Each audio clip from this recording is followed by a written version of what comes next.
Knicks family, what's poppin'? It's your boy. And yes, I want you to witness the rebirth with me on opening night. Nothing but Knicks opening night kickoff. October 17th, 5 p.m. to 11 at Madison Square Garden. Tickets are almost sold out. There's about 17 tickets left. So if you want to get them, you need to go ahead and get them. Let's rock.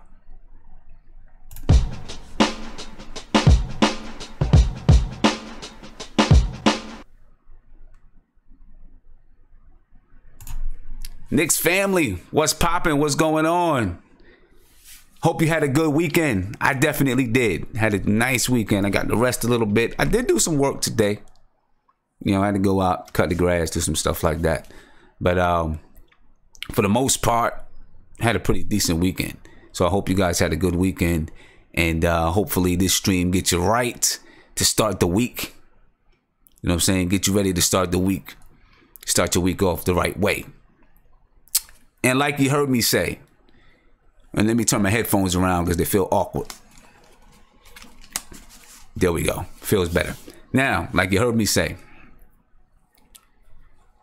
the NBK opening night kickoff is, the tickets are moving fast, y'all. They're moving fast. They're down to 17 tickets remaining. So if you're going to get your tickets, I advise that you try to get out there. You know, get online and get your tickets as soon as you can, because they're moving, they're going.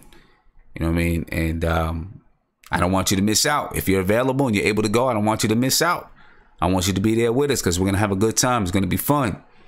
You know what I mean? But I will, once the tickets sell out, I will take a waiting list. You know, for those who were not able to get a ticket, I'll set up a waiting list just in case anyone drops out, and I'll be able to contact you and let you know, that you're the next person in line. You know what I'm saying? So stay with it, and who knows? You know, if we get enough people on the waiting list, we may even be able to get a group package together, another group package together, if we get enough people on the waiting list. All right, so just keep paying attention, stay there, see what's happening, see what's going on. But if you plan on going to the season opener and you have yet to buy your tickets and you would like to participate in the NBK opening night kickoff, we'll be in a lounge across the Chase Bridge. The price includes courtside, I guess about row 5 or 6. Seats to watch the pregame warm-up, pregame shoot-around, a tour of Madison Square Garden, food and beverage. Beverage does not include alcohol. Okay, so if you want alcohol, you're going to have to purchase the alcohol on your own. Maybe next time we'll work out a package that includes the alcohol, but that would have been a lot more expensive. Trying to get people there and be as light on your pockets as possible. You know what I mean? But it's going to be a fun night. It's really going to be a fun night. The deadline, when I spoke to you guys on Thursday, the deadline was September 21st. It's changed. I spoke to the Knicks on Friday, or MSG on Friday, and they needed to bump up the deadline. So the deadline is now September the 10th. You got to have your money in by September the 10th. And there's only 17 tickets left. So you got to have your money in September the 10th.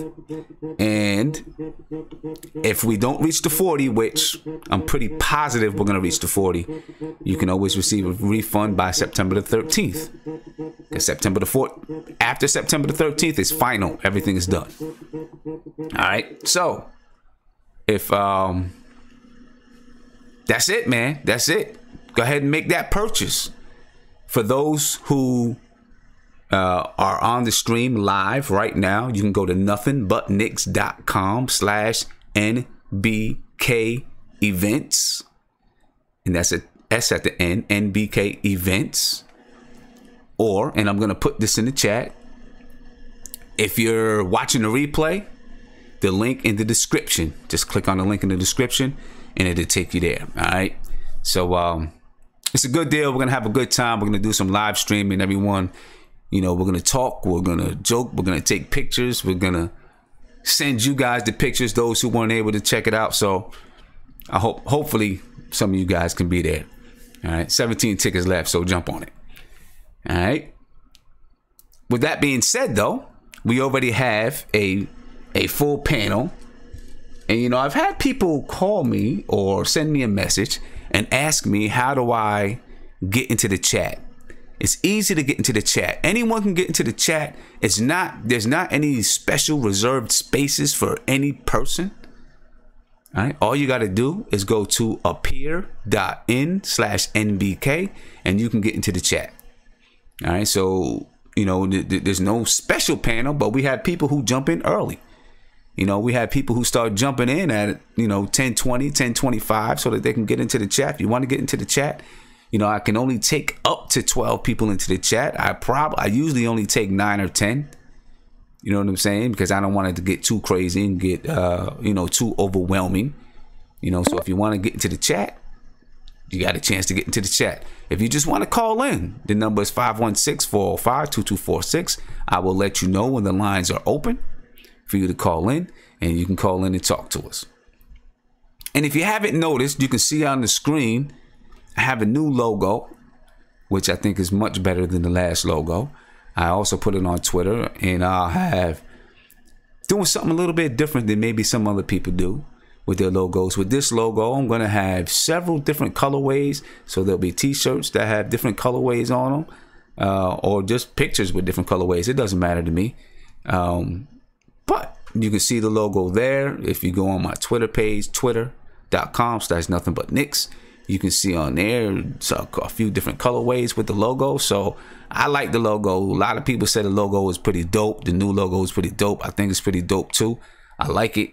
And, you know, just keep looking at it. I don't care if you just want to look at it. There'll be different colorways, different things like that. But there will be some t-shirts with the logo on it. So, you know, enough about me, though. Let's talk about the Knicks. With the limited news that is there, let's talk about the Knicks. You know what I'm saying? Thank you. I see you guys saying that the logo looks pretty fresh, looks nice, new, dope, whatever. Thank you. I appreciate that. All right. Let's talk Knicks. Because right now, the only news, and excuse me for a second while I let some of these guys in. And you know, these people don't know how to be quiet when they're getting into the chat. You know what I mean? And I need to ask you guys, please turn your phones the long way so that you're not standing straight up and down, so that your video looks sideways. All right? Thank you very much. Please turn your video camera around on your phone so it's the long way. But anyway, let's go ahead and talk Knicks. Let's talk about Frank Ntilikina a little bit. All right. We got a full slate of things to talk about today. Not really important things, but a full slate of things to talk about. But Frank Ntilikina was supposed to play for his national team, play for the French team in the national qualifier. Apparently, Frank has chosen not to, and to stay home or stay in New York and play and practice, work out, train with the Knicks. Okay? I want to know what you guys think about it, because I was looking forward to watching him play in France. I really was. I was looking forward to it. I know some people will say it's better for him to stay home and train instead of play and risk injury and some of those things. But I was looking forward to him going over there and playing. I wanted to see him play, because I am the type of person that feels you develop on the basketball court. Of course, you develop in the off season when you're working on skills. Even during the season, of course, you develop and you learn during the season, as long as you're playing. But even, you know, if you're not playing, there's ways that you can develop by watching video, by watching your teammates on the floor, all those different type of things. Analyzing the game, you develop in all those ways. But there's nothing better than being on the floor, because when you're on the floor, you're able to implement everything that you've learned, every move that you've practiced, every adjustment that you've looked at on film. You're able to put it into action. Okay, you're able to put it into action, and it means something to be able to put it into action. Learn how to use that skill. You know what I mean? So, yeah, I wanted to see him play. I wanted to see him play for France. Kevin Painter, thank you. You say you just bought your opening night tickets. Appreciate it, bro.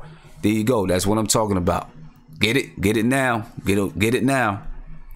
Because they're going fast. But I wanted to see Frank play. And I'm a little bit disappointed that he's not playing. You know, and I have some questions around it. I don't think there's anything malicious going on by the Knicks, but, you know, I just have some questions around, you know, did they say, no, we don't want you to do it? I don't know. I have no idea if if the Knicks had Scott Perry, Steve Mills, and them guys, if they had issues with it, or if Frank just decided, no, I want to be here with my brothers, my New York brothers, and work with them. Because, you know, you see him out there with Dotson and with Trey Burke working together, staying in shape. So we'll see. You know what I'm saying? We'll see we'll see if it works. Viv, thank you for the super chat. You say looking forward to opening day and the fantasy league. Yes, I'm looking forward to opening day, the fantasy league. We're going to talk about the fantasy league and show who's in it a little bit. The first fantasy league draft, because we've got 20 people. Now, I may open up another league if somebody wants to be the moderator of that league. I might open up another league because I've had a lot of requests, but we'll talk about that. September 19th is the draft for the first fantasy league. All right, but we're gonna jump in and look at the fantasy leagues a little bit. You know, but I really did want to see Frank Ntilikina play. I think he needed to play. He didn't get a chance to finish out Summer League because of an injury. So I think he needed to play. You know what I mean? Obi-Wan 500, you said, Sim, Frank is going to break your heart. Well, you know what? I'm going to give it to him to break then.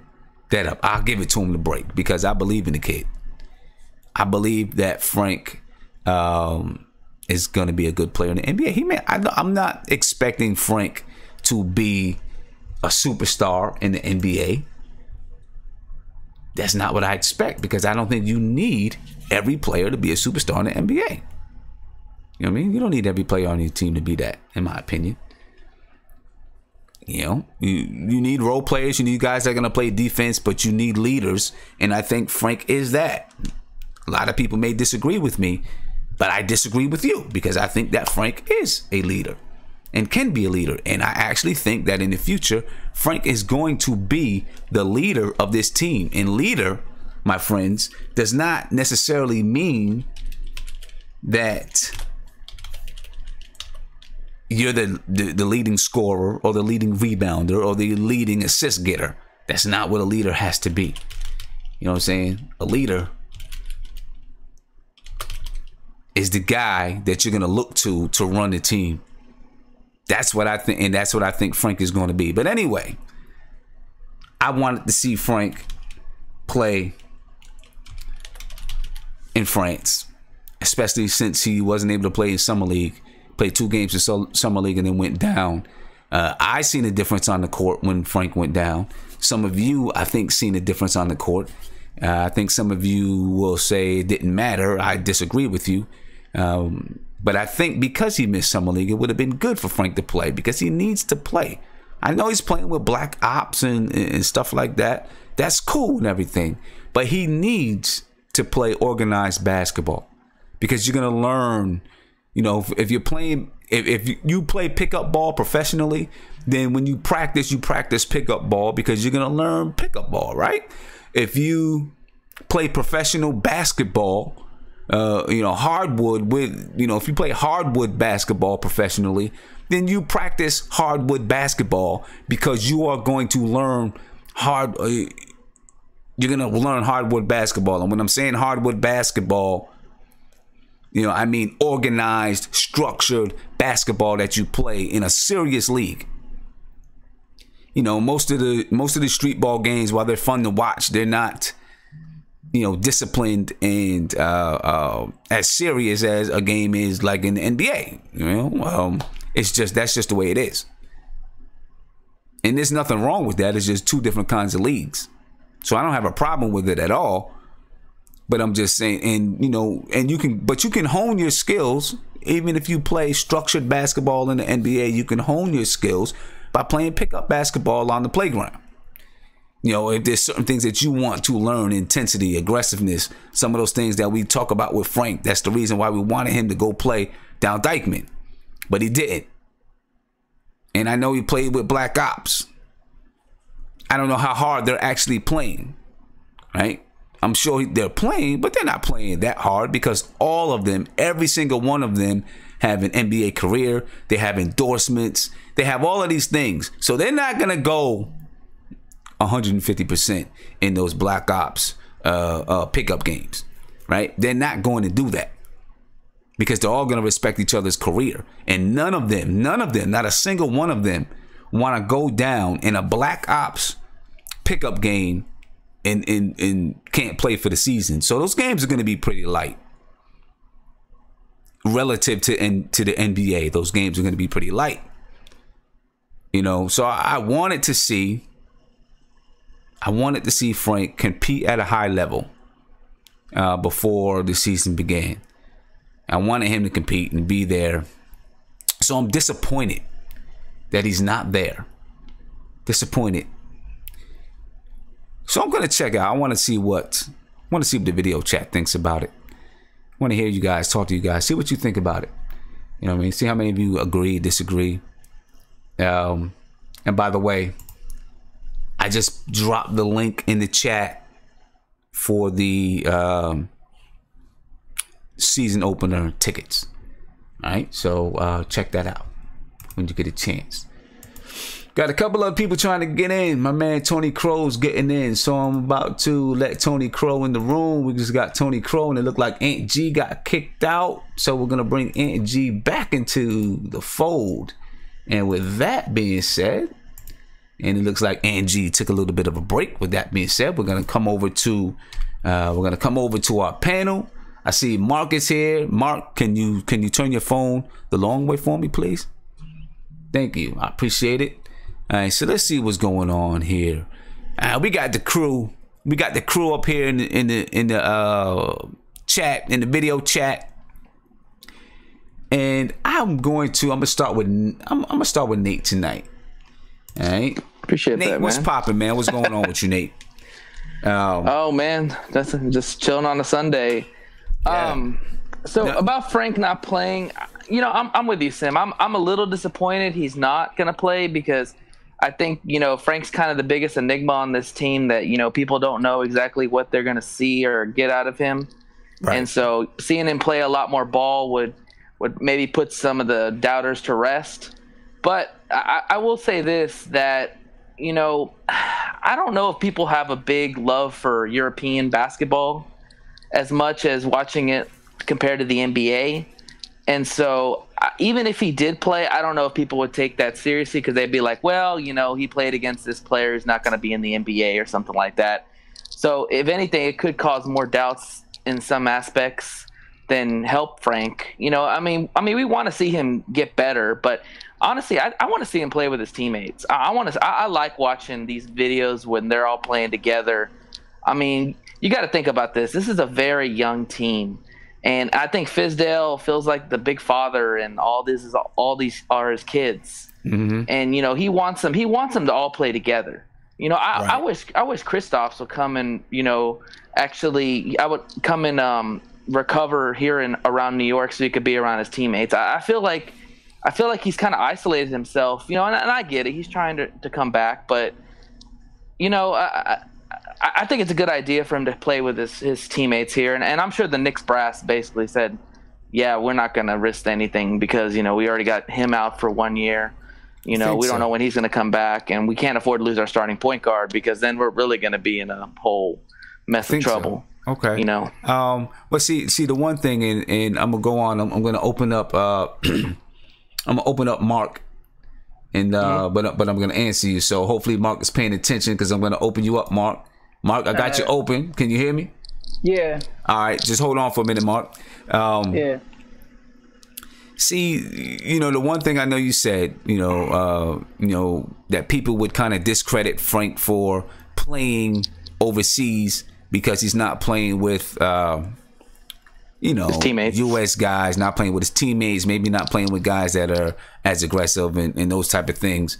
I'm going to disagree because... Thank you.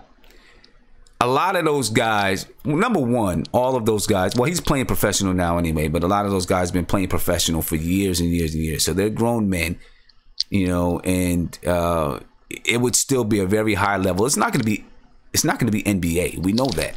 But it still would be a very, very high level of play. I mean, on his team alone, there's about 4 or 5 NBA guys on his team alone. You know what I'm saying? I forgot who's on the team. We did take a look at it before, but there's a bunch of guys. Batum is one, I think. Nick Batum is one. There's a bunch of NBA guys on his team, and I think it would have been. You said Parker, Diaw, right? It would have been good for him. Parker. I think that French team. That French team is the top elite. Yeah, that French team is tough. Well, and I'm not discrediting the team that he's on, Sim. I'm saying that the level of competition defensively. What? I mean, I don't know. I guess maybe this is my perception, and forgive me if I'm wrong, but I think NBA defenders for the majority are better defenders than the European defenders. I think it's more of a finesse kind of game. Bro. It's not necessary. I don't know. I'm just my opinion, man. I'm not sure about that, Nate.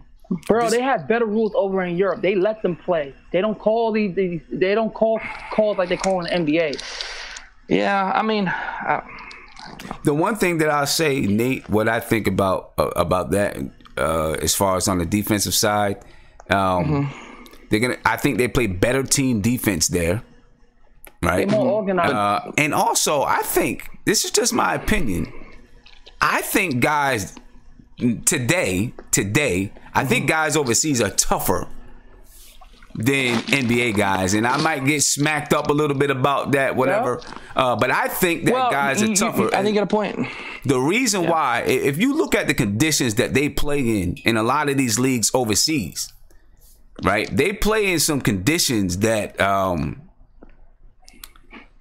that guys in the NBA would scoff at, but they go ahead and play, gyms that's 125 degrees and, taking buses from country to country and all kinds of weird stuff that you see on TV. And these guys play in those type of conditions, you know what I mean? And I think they're tougher. It doesn't mean that they're better players. I just think that they're tougher. You know what I mean? No, and I agree with you in some aspects, Sim, but I also think too that, the way it's now, it is a lot more tougher because you have a lot of the NBA players who didn't pan out in the NBA going to play overseas. True. I think back in the day, it was more of these teams that had just players that maybe just wanted to play European ball, their whole life. They weren't looking to go to the NBA for whatever reasons. But you look at a lot of these overseas teams, a lot of them either played in the NBA and didn't pan out, or they came from college, or they were undrafted or something like that, and they just wanted to keep playing ball, so they went overseas. So, yeah, I mean, it has changed a lot since, maybe back in the day it was. Okay. All right, let me see let me talk to Viv. Viv, what do you think about this? Before you get to that, Viv, let me get a shout out to Philip Reed with the super chat. He says, maybe Frank didn't want to put the added pressure on his knee this year. That's been an issue in the past. Remember, last year he missed the summer league because of the knee he injured overseas. Yeah, that may play a part mentally. You could be right, Philip. Remember that last year when his team his team. Now remember, this year he wouldn't have been playing with his the regular team. He would have been playing with the France national team. But anyway, his team went to the finals. And he hurt his knee. And he wasn't able to play in summer league because of that injury. And that could have been, that maybe that went into his thinking. Or maybe whatever injury he suffered during Summer League this year, isn't fully healed and he can still feel it a little bit. You know what I mean? It's possible. It's possible. Viv, what do you think, man? What do you think? So right now, I still got Mark, Nate, and Viv. You guys are open, so we can all debate, but make sure everybody respect each other's time there. But go ahead, Viv. So Sim, this issue is going to be one I disagree with you on, and this is I'll explain why. So just to put it in perspective, these qualifiers, they take place, I think, there's 2 games. One game is September 13th, the other one's September 16th. Now, if you remember, I think Media Day, I believe, is the 24th. 24th. So that's 11 days before those games begin. Okay. Now, France roster itself, the only guy that stands out that actually is playing in the NBA outside of Frank is Batum. No other players from he's not playing. Fournier is not on the roster. Who's not from Parker's out there? You said Fournier is not playing. Neither Fournier, neither Schroeder, neither Tony Parker. They're not playing in the qualifiers. Okay. At the time, so the only 2 players that of any relevance from the NBA perspective for France would have been Frank and Batum. Now, look, Lauri Markkanen, he also decided not to play for the qualifiers too. I really just think it boils down to the fact that these games are coming right close to Media Day, and because you just do not want to take any chances on that end. Second thing is because these are qualifiers, naturally speaking, a lot of the big time players, they're not going to go all out or play that hard in those games. It's just because it's too close to schedule. I see your point. I wouldn't really take it too seriously. I mean, you wouldn't have seen Frank anyways play a lot of minutes to begin with. So I just think it's a non-story. It's better that he's here anyways. At least he can rest a bit. He's been working so hard for the most part this off season. I think the only thing he really needs is a lot of rest. I think maybe it's 20, but still, it's like when you're grinding a lot, you need to be ready for the entire season. So, Now, see, I don't think that just me. I don't think that the time what would they finish up around September 11th? I just don't think that it would really. Well, they finished after September 16th. September 16th, and you got a week before Media Day, before training camp. Game. Yeah, I mean, I don't know. I think that. What about Gobert? Is he playing? No, he's not playing. He's not playing. I mean, the only 2 NBA players would have been Frank and Batum. Okay. I just think Frank needs to play. That's just my opinion. I think he needs to play as much basketball as possible. I'm not as worried about injury. I don't know the inside stuff, you know what I mean? But I'm not as worried about injury as maybe some people are. Yeah, I mean, this has a lot to do with it. It's just more going back and forth, and for a game that if there's no real other NBA competition playing in the game, why bother making that trip? Okay. Yeah, I think the front office really stepped in on this one and probably told them you need to be here with your teammates, and we need to build that camaraderie and cohesion. I don't think I don't think camaraderie. It's just really you got 11 days to go with the regular season. Well, their best player is overseas right now, and I'm pretty sure they would like to have him here in New York rehabbing with his teammates. Yeah. What are you talking about rehabbing? I wouldn't worry about the rehab either. You'd rather rehab with someone. That means you're covering over an ACL injury. I mean, come on. Yes, but he has people that are trusted there. So the Knicks staff have already been out there, or they know who the doctors and the people they're dealing with. So whether he's here or Latvia, he's probably better off in Latvia because he at least is his family there. Why spend 6 months? All right, so let's see, Isaiah. What do you think, man? What do you think about Frank choosing to stay in New York instead of going to France? Yeah, shout out to the chat. Black is time. Stop buying tickets. Save me too. Please. No, don't stop buying tickets. Don't stop buying tickets. We need you to go ahead and jump on and get yours. Save 2 tickets for me. But But KP did this. I think it was like either the year his sophomore year or freshman year he did that.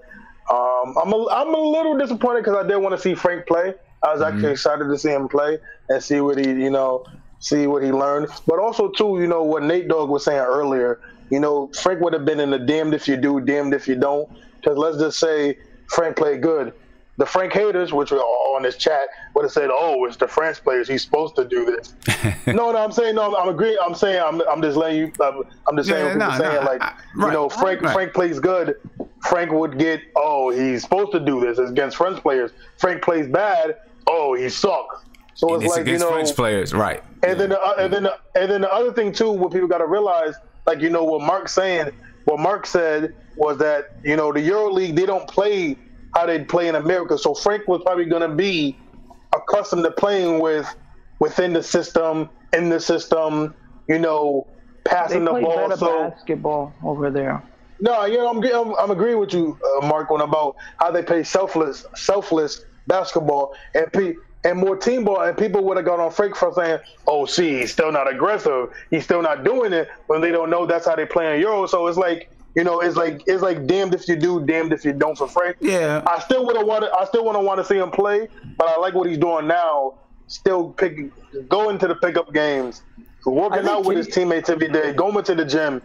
So it's like he's not with the Black Ops because nobody misses. It's like it's 2K99. Everybody's a 99 of Black Ops, but I'd rather him at least he's doing something with pickup games, which we all wanted him to do. That's after true. His fresh. Yeah. But and I'm about to go to a call, guys. So I'm gonna put you on mute and let you guys talk. Shout out to Triple G in the chat. Wait, the fighter Triple G? The fighter did Triple G? Hey, Viv. What I'm gonna do? If you don't mind, the fighter Triple G. If you don't mind, Viv, I'm going to hold on for a minute, Isaiah. I'm gonna come to you to just find out what's happening in the chat, if you don't mind. All right. So I mean, I'm gonna mute you so you can talk, but I'll come to you, find out what's going on in the chat. You can let me, just kind of let me know what's going on, and then maybe who's having a good conversation or something like that. All right. All right. So thank you, appreciate it. All right. So let me get to a call here. You on live with Nothing But Knicks. What's popping, man? Hey, what's going on, Timmy? It's Ryan from the Bronx, man. What's going on, Ryan? How you feeling? I'm good. How you feeling? I'm good, man. I feel pretty good. Having a nice weekend. Got some rest yesterday. Got to do a little bit of yard work today. So yeah, it's cool, man. Feeling good. That's good. So I'm happy to hear it. Appreciate it. So where are you on Frank Ntilikina not playing in France?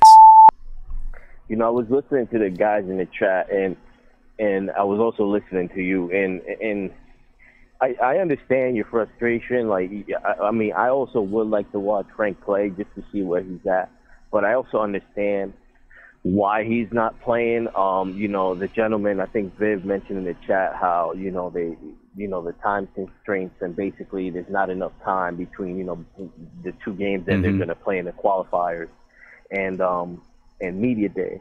But I think a lot of that has. But I kind of want to add to that also that if you look at the standings, France is 6-0, I believe, and I think they're leading their group. And I think the second place team is 5-1, and I think the other two teams are like 3-3. So they don't necessarily need him. True. So I think maybe a lot of that has to do with that. I'm pretty sure if they were towards the bottom of the standings, maybe they would play just to get their team, to qualify for next year's cup and all that. But one thing people need to understand is that obviously rookie year is very important, but I think sophomore year is actually the most important because you're not used to playing that many games. In Europe they don't play, even in college they don't play as many games as they do in the NBA. So to go from I know Frank didn't play in college, but I'll use that as an example. For him to play 30 40 games to all of a sudden play 79 games, it's a grind. you know, and, you know, the planes and all that. You're overseas. You're not used to it. You're not used to all, you know, all this, you know, the lifestyle. And it does take a toll mentally and physically. And honestly, I just want Frank to get stronger and, you know, improve on his jump shot. You know, that's something that you kind of do on your own and with your teammates too. So I'm okay with him not playing for France. You know, obviously I would like to see him too, but it's fine too. As long as he's sitting there and spending time with his brothers, like you pointed out earlier, that wouldn't be, you know, that's not a bad thing either. You know?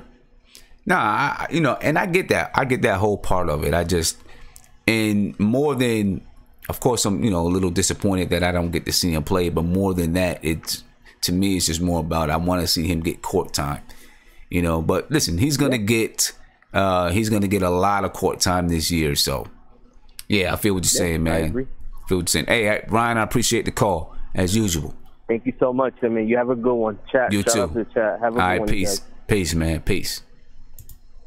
And I just looked in the chat. No, I do not have a Raiders jersey on. This is a black OCU Minora jersey. All right. I'm a OCU Minora fan. I used to like OC. I was disappointed when the Knicks and OC couldn't come to an agreement where he can just be a giant and didn't have to move to this team or that team. It's an OC jersey, so, you know, get with that. Tony Crow, what's poppin', man? What's going on, Spence? I'm chilling. What's your take, man? Black this time. What's your take on it, bro? Talking about Frank. Yeah. I would have liked to see him play too. I definitely would have liked to see him play, but yeah. I mean, it is what it is. We're gonna have to see it in preseason, I guess. Yeah. Let me ask you this. Moving on from Frank. Kevin Knox. We seen Jimmy Jackson compare Kevin Knox to what's his name over there in Phoenix. Can't even think of his name right now, but Booker? Devin Booker. Yeah. Wow. What do you think about that? What do you think? You know, basically he was comparing him by saying, you know, Devin Booker can do everything on the floor, and so can Kevin Knox. Kevin Knox is like a longer Devin Booker. Longer, taller Devin Booker. Well, you already know who I told you he remind me of right off the jump when you know he wasn't even the popular pick as you know before the draft. Right. And that's KD. Yeah. And you know some people's gonna I mean KD da but it's just a comparison. I'm not saying KD right now, but young KD, absolutely. That's definitely what he reminds me of. And that's his favorite player, so I'm sure he models his moves around that. And that's what he's done. You know, he's modeled himself. He has said it. He's modeled himself, tried to model himself after KD, right? Because, you know, that's been his favorite player in the NBA. Yeah. But you guys can find that article, and maybe some of you have already seen the article. You guys can find that article on New York Post. Was written by Mark Berman. Said Kevin Knox remind ex-NBAer a rising star, just bigger, talking about Devin Booker, and this was Jimmy Jackson. I mean, I don't know if I put any clout or anything into what Jimmy Jackson says. I'm not discrediting Jimmy Jackson. It's just I never really heard him comment on NBA players much before. I don't even know what Jimmy Jackson is doing. I think I've seen him do some analyzing here and there, but Jimmy Jackson? I used to like Jimmy Jackson, but Jimmy Jackson, you know, like where's he been? Yeah. I don't think it's a horrible comparison. I would hope that not matures faster than Booker. So you know what I mean. In that aspect, you know, I don't like the comparison, but I mean, Booker can pretty much score from anywhere on the floor, and I can see that similarity. Yeah, Booker can get it. I think Knox is going to have a lot more moves coming in. So if he keeps improving, I think he'll be better than Booker at that point in his career. Yeah, I believe that for sure. I think y'all already know. I think Kevin Knox is going to be a star in this league. I mean, Devin Booker is a young star in the league too, but I think Kevin Knox is going to be a star. I'm not sure if I have a straight up comparison for him right now until I actually see what he does in an NBA game. You know what I mean? Because to me, while I do think that he is going to be a star in the league, your game can change significantly from college to the NBA because the game is so much different. There's so much more space on the floor. You know what I'm saying? You may find yourself, you can be a player in college that doesn't knock down threes. Coming to the NBA, and maybe now you do knock down threes because there's so much more space. Yep. You know, you're getting wide open looks. So now you've upped your percentage 5% or whatever because you're getting wide open looks. Or now you look like a one-on-one player, a guy that can go break down the defense against anyone because there's so much more space. Or you could be a guy that was a dog in college. New York Post throwing up. There you go. Pop-ups. You can be a guy that was a dog in college, but you get in the NBA and the defense, guys are so much more faster in the NBA that you can't keep up. You know, you don't know what's going to happen when you meet that NBA level. Guys' game, you know, a game can change significantly from either way, from good to bad. I mean, look at Jahlil Okafor. He was a beast in college. He was supposed to be the next wave of, you know, the next big man that was going to rule the NBA. Yeah, I knew off the jump that his game was going to be better suited for the NBA, and I wouldn't be surprised if he averages 20 shot attempts a game. Now, hopefully he's hitting 11 of them, but hopefully, man, hopefully. I wouldn't be surprised if he's putting up 20 shots a game. Like, it might even be more. I think they're gonna go to him a lot. Mm-hmm. I don't know if he's gonna. I think early on he's gonna. They're gonna use him. They're gonna want to see what he has early. Right. So yeah, okay. I could see 20 shots from him easily. I don't know if especially maybe before KP is back. Yeah. And I still think it's gonna be a well spread out. Like everybody's gonna get their shot. Okay. 20 shots that's a lot though. I will say that 20 shots is a lot. Will he get 20 shots a game? I'm not gonna put it out of the question that he gets 20 shots a game because who else are they gonna go to? Right? You got Tim Hardaway. But who else are they going to, to get shots? So, I mean, Tim Hardaway, Hazonia. I always forget about Hazonia. You know what I mean? Yeah, I'm sure they're going to go to Hazonia. I always forget about Hazonia a little bit. But yeah, definitely, Kevin Knox is going to get shots. We know that. I think Hazonia's shots is going to come off penetrating and dishing.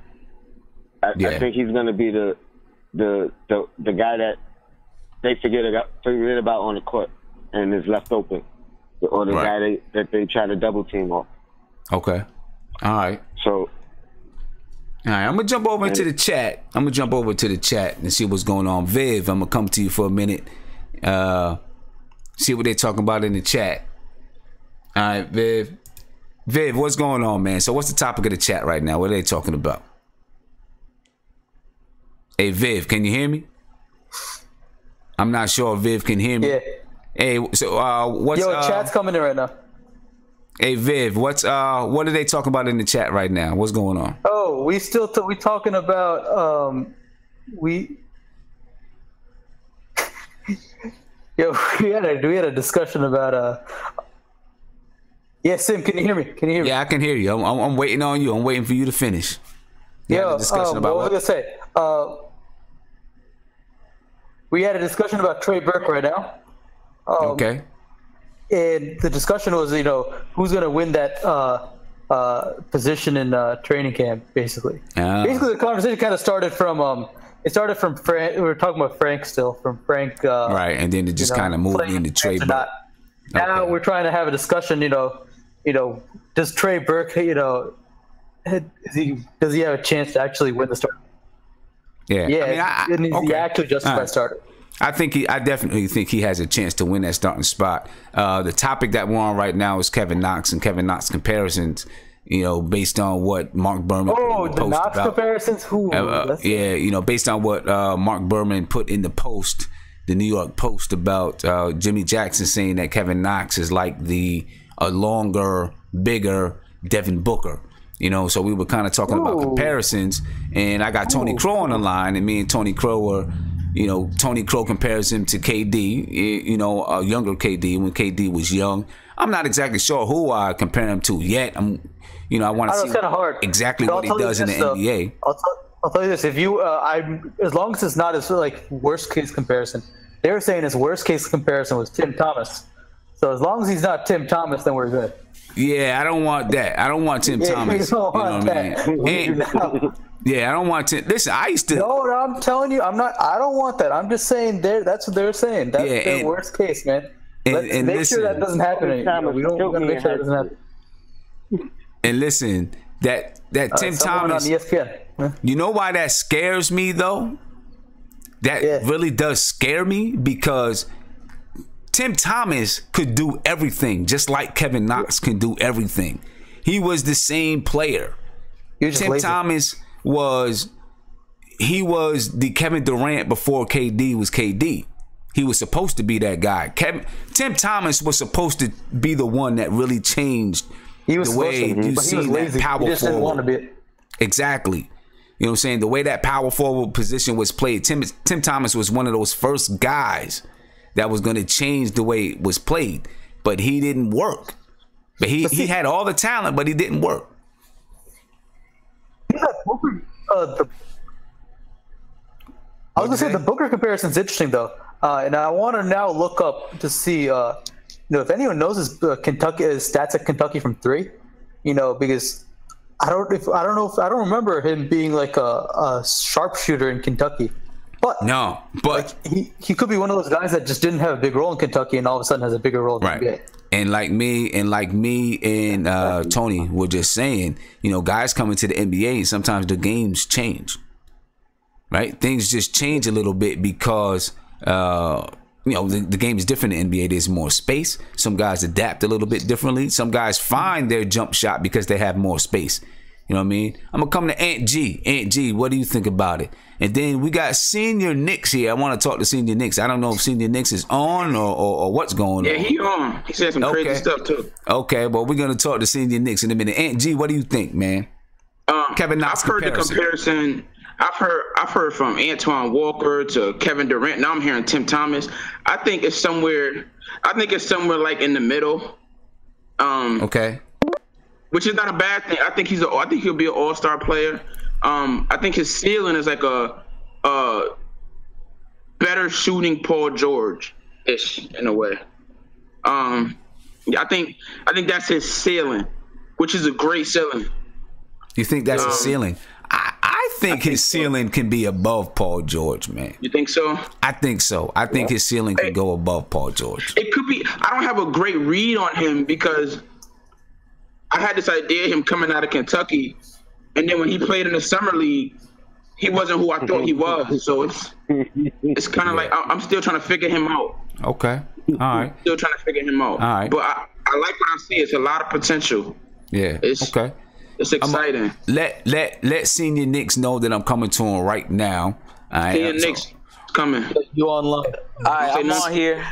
Senior Knicks, man. I heard you saying some crazy stuff, man.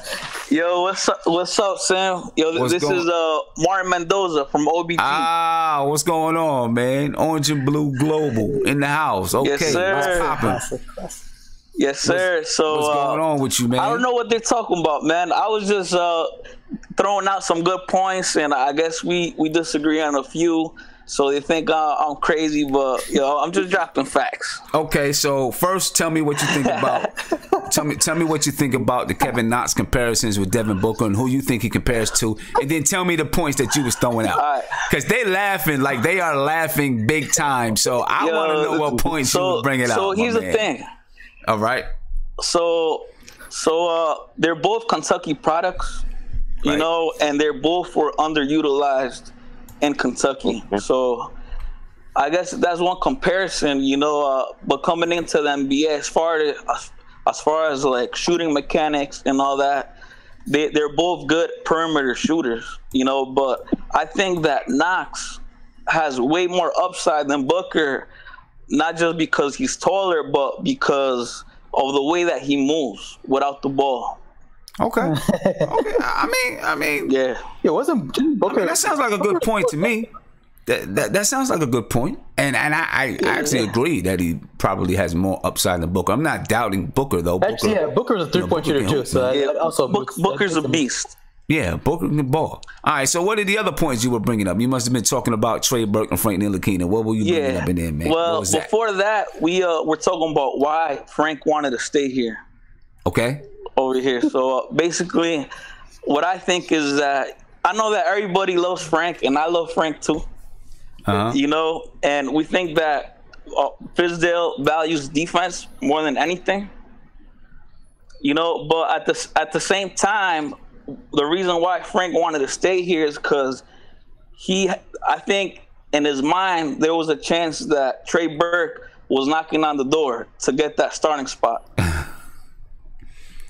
You get what I mean? Okay. So you think Trey was like, no, I'm not going to France because if I don't work out with Trey Burke in the team, Trey's gonna have his starting squad. Kind of like the way it goes in high school. Well, maybe Frank. Pretty much what it is that maybe Frank didn't feel that he already won that starting spot. Okay. So what he wanted to do is just stay here, you know, to earn it. I mean, the more time you spend with the coach, you know, the more he's gonna see that you're really interested in winning that spot.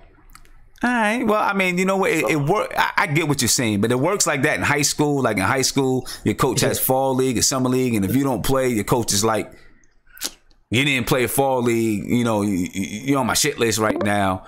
Yeah. In the NBA is kind of like. I don't think it was like that. I think that either way, Fizdale would have let Frank go, and you know, Frank would have done what he had to do with the French team.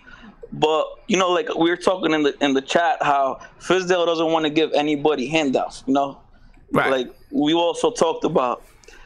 So basically, Frank, a reason why that he didn't want to go is because, you know, he wanted to make sure that Fizdale knew that he was all about he's all about the squad. Yeah, all about the squad. All about the squad. Okay. All right. Well, let me take this phone call. All right. And I'm gonna get back to the chat in a minute. Viv, you know, let me know. I don't know if you can send me a tweet, whatever it is, you know, an instant message or something. Let me know if there's something good that they're talking about, which I don't know if they're ever gonna be talking about something that good besides just killing each other. Hey, we got if there's something good, let me know. Don't worry about it. Yeah, I'll let you know. Don't worry about it. Yeah, let me know. All right. All right, got you. All right. So let's get to caller. You on live with nothing but Knicks. What's popping? Hey, what's up, Sims? Peace to the chat. Black is time. This is your man Rob Long. What's going on, Rob? How you doing, man? Hey, look, Rob the Knicks is always doing good. But look, let me tell you. As far as like what you was talking about with like Frank, this is what I wanted to say. And then I'll go into the next one right quick. With Frank, I see Frank as though, yeah, you're a little bit muffled. You're a little bit muffled, Rob. It's hard for me to hear you because you're kind of muffled. Okay, how I'm sounding now? There you go. That's better. Is it better? Yeah. Okay. Now about Frank, this is what I think about Frank. Okay. Those overseas ball players, they have different mindset than we are over here. And I took, like 2 years ago, I took time enough to just to, like, really just look at them. Like, when it came down to, like, with Dirk, you know, when LeBron and Wade, you remember that coughing situation, and they thought he was sick, and they made fun of him and all that. He won the MVP, and then he just didn't do it. I think that they are different mindsets. Black ball players, white ball players over there. It's a different mindset that they go through when they want to become professional. So it's not like us. So I think that we look at it a different way. Like, they show lack of heart, they show this there. But I feel as though that Frank is really confident in what he does. And I really think that he needs to play more. But I think that he sees it, though, it's like it's a learning thing with him. And he believes in the learning curve, that he really doesn't know everything that he needs to know, and he's not going to act like he does. So that's why, like, Dykeman would have been a good thing. It was good for Trey Burke, but I don't really think that it would have been good for him. You don't think it would have been good for Frank? You know, it's a different type of situation that is he's used to. That is, I agree with you there. That's a different type of game than he's used to. And I don't know if he would have done, he's not going to go out and score 34, right? But I think that... I don't think so. I just think a few games there, more than a few games there, would have just helped him acquire some of that street ball mentality that I think he needs. You know what I mean? Yeah. But his setup is different than the street ball mentality. Because he plays street ball. He plays professional ball. Right. And his game shows that I'm a professional ball player and I'm gonna play my position. Right. And that's what he grew up. That's what he grew up doing. But I could tell you, you know, the more I've played both, right? I've played not professional, but I played street ball and organized ball. You know, and you learn you learn the ropes. You learn what you can do in street ball. You learn what you can do in organized ball.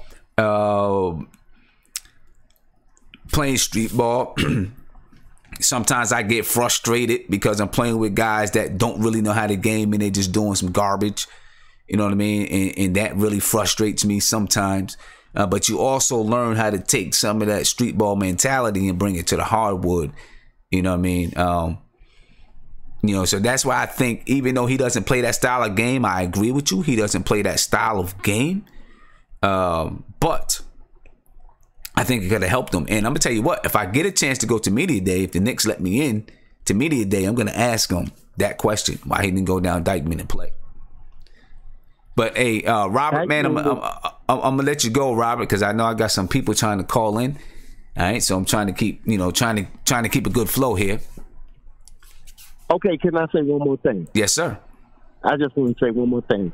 Hey, as far as that Kevin Knox situation, to me, he reminds me of, like you said earlier, is nothing that you see right now that he reminds you of. But to me, he reminds, because I thought about it, I went back to his highlights, I looked at it on YouTube. He reminds me of a young Larry Bird. He's going to get better in passing. But if you really look at what he does on the floor, it's a young Larry Bird. Okay. I'm talking about like the championship game that he played against Magic when he had to score, and that's what he did. I think that Kevin Knox is going to get the passing and everything done. I think that's in his DNA. Okay.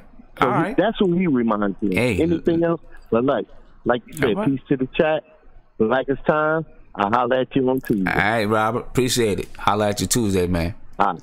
Peace. All right, boy.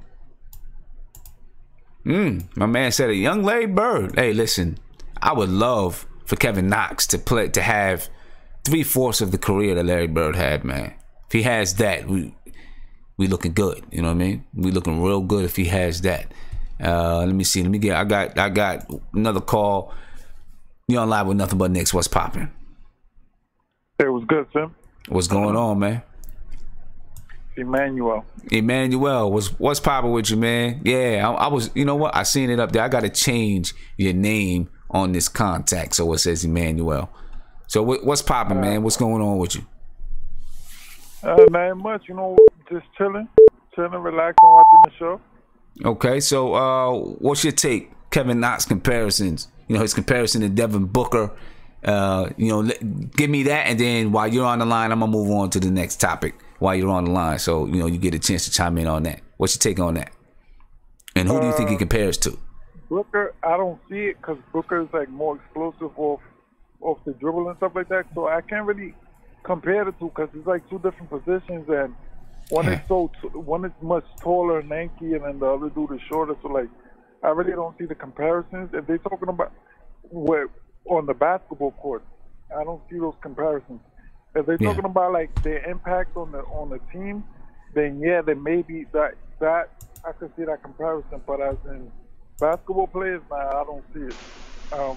There's two different styles of game, in my opinion. See, I'm with you there. I'm with you there. I'm with you 100%. I don't know.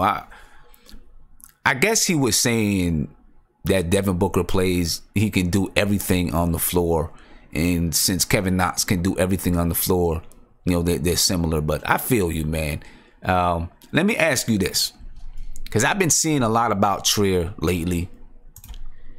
Alonzo, we talked about him a little bit in the last stream. Trier, we've seen him play with Black Ops recently I guess over the weekend. We seen him out there playing, and he was hooping. He looked good. Now, again, like I said earlier, Black Ops, guys not going 100%. You know what I mean? They're watching. They're all in the NBA. They're watching out for their careers smartly, intelligently. That's the thing for them to do. But what do you think about Alonzo Trier, and is Dotson in trouble as far as Alonzo Trier stepping up into that position?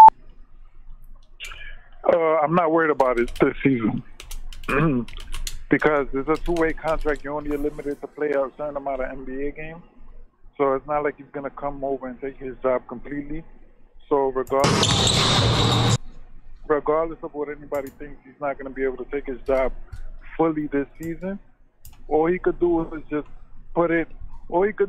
make Dotson's job in jeopardy for the following season, especially since I think his contract is up after this season or so. So that's basically it with those two.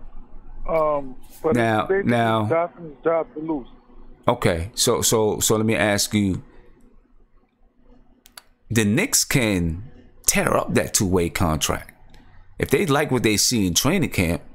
I think they can tear up that two-way contract and sign him to the team. Yeah, but that doesn't make sense because we have too many guards already on the team.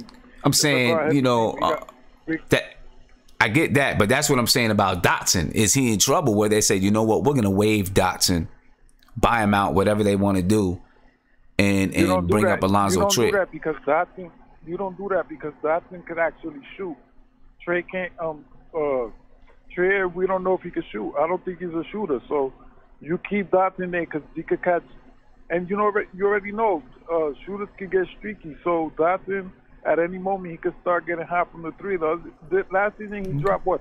He had a 30-point game or so. Yep, he had a 30-point game. Yeah, so you don't know. You don't know what it is. It's his job to lose at this moment. Okay. All right. But do you think he'll keep it then? You say it's his job to lose. Do you think he'll keep it? I don't know. I don't know what the result is going to be. But at this moment, it's his job to lose because he has the contract for this season, and I think maybe next. And Trier's on a two-way contract, so he's going to get more NBA time than Trier anyway. Yeah. Dotson's contract is this. I think it's only. I'd have to look. We'll have to look at it. I think it's. I'm not sure if it's only this year or both. Yeah, both is. I'm not sure. And then the last thing before I get out of here that I wanted to get on was the Frank subject. I'm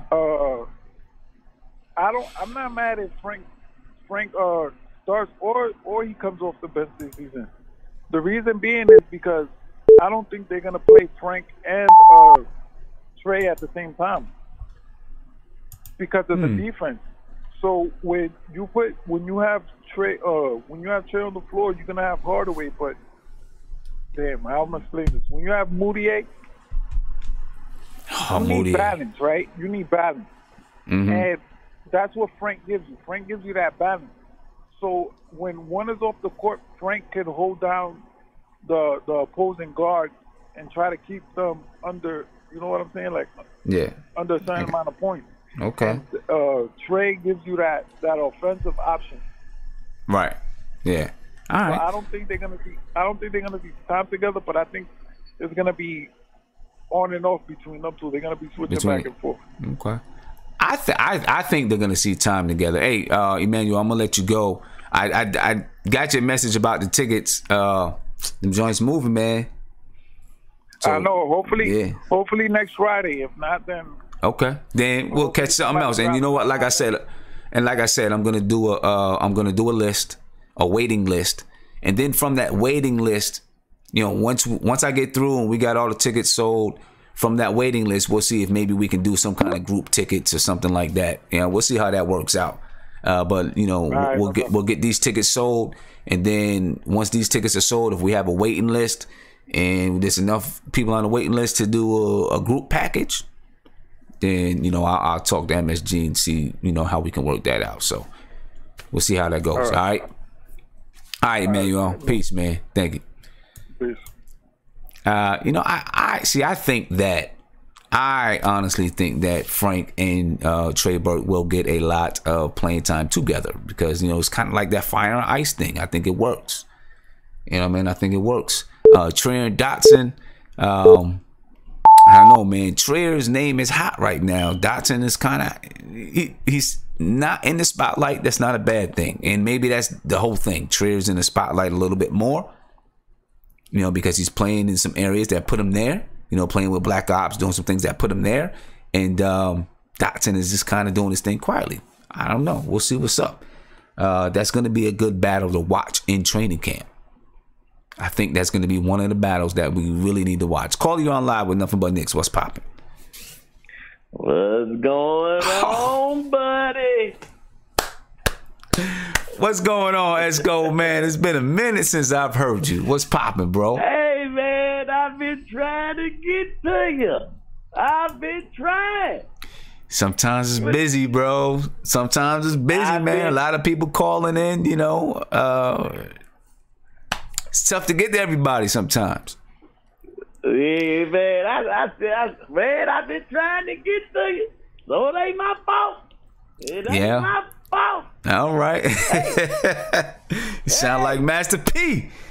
You sound like Master P. It ain't my fault. Hey, I see you on the rocking that human Europe. Yes, sir. You know what's going on with it, baby. I see you. Hey. Boy, we gonna get that ball this year, baby. We gonna get it. We gonna be out there balling. We balling. Yes, sir. We gonna get that ball, man. I'm telling you, we gonna get it. Yes, sir. Well, we got 2 weeks. 2 weeks. Season opener versus Jacksonville. That's a tough matchup first, for a season opener. Hey. That's a tough one. Hey. Old BJ gonna burn them up. Okay. He didn't put his foot in his mouth, baby. He didn't put it in there. Okay. I give old BJ 150 on him. 150. I give him one. I promise you, that boy Odell, he gonna put 150 on him. So what's his mouth? All right. Hey, let's go. You fading out from me, man. I don't know if you're not talking into the speaker or what, but you're fading out. Can't hear you. Can you hear me now? There we go. Loud and clear. That's what I'm talking about. Okay, bet. Hey. Now, I don't know why you got that up there. I don't know why you got it. What? Trey versus Dotson. I don't know why you got it. You already know that damn Dotson is pretty damn trash. You already know that. I done said this from the beginning, and I'm going to stick to it. Trill is the truth. He the truth, man. Y'all gonna be like, hey, let's go in line.